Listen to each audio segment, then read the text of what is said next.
परम स्नेही मित्रों एवं मेरे प्रिय छात्र छात्राओं, हम लोग लगातार छंद का अभ्यास कर रहे हैं और मैं धीरे धीरे वर्णों की संख्या को बढ़ाता हुआ क्रम से आपको छंद के बारे में कुछ विशेष रोचक जानकारी के साथ अभ्यास करा रहा हूँ।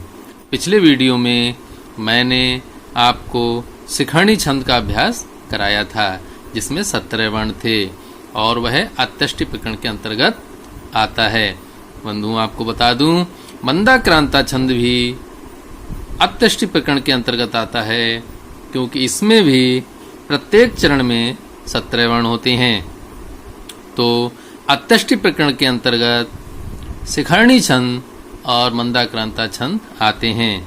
चूंकि चारों चरणों में प्रत्येक चरण में एक समान 17 वर्ण होते हैं, इसलिए ये जो छंद है समवृत्त छंद के अंतर्गत आता है, जिसके चारों चरण समान होते हैं।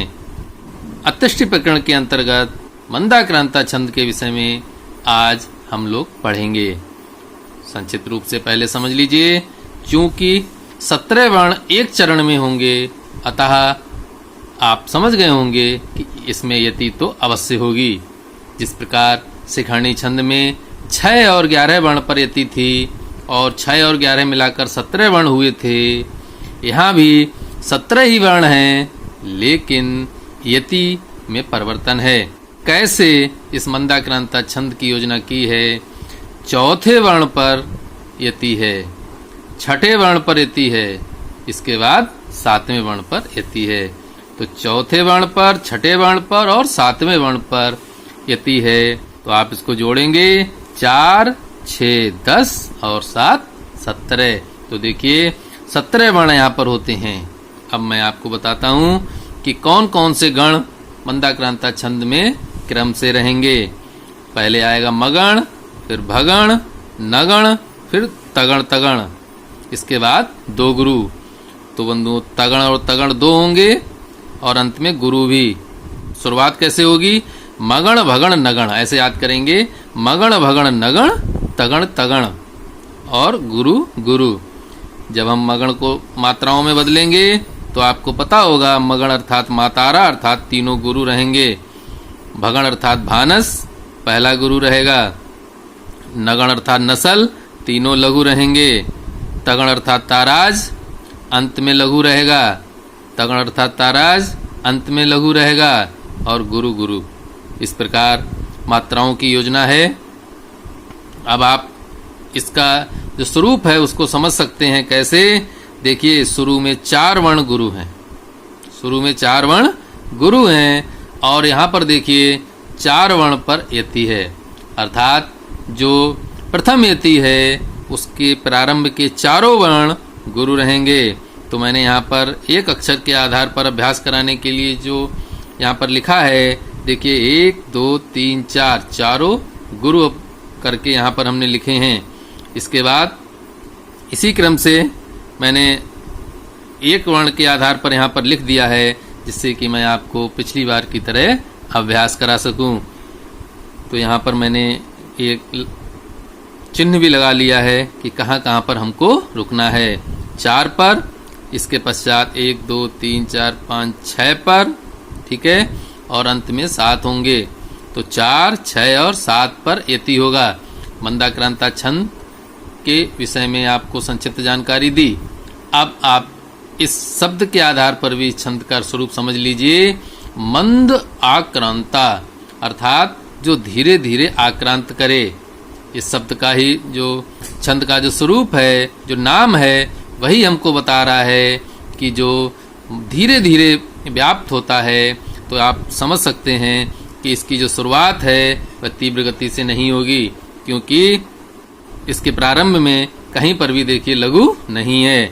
इसका तात्पर्य है कि इस छंद को बड़े आनंद के साथ, मजे के साथ पढ़ा जाएगा और धीरे धीरे व्याप्त होकर के फिर पुनः उसी स्थिति में वापस आएगा। देखिए बाद में फिर गुरु हैं, तो ये छंद पूरी तरह से व्याप्त करेगा। व्याप्त करने से तात्पर्य ऐसे होता है जैसे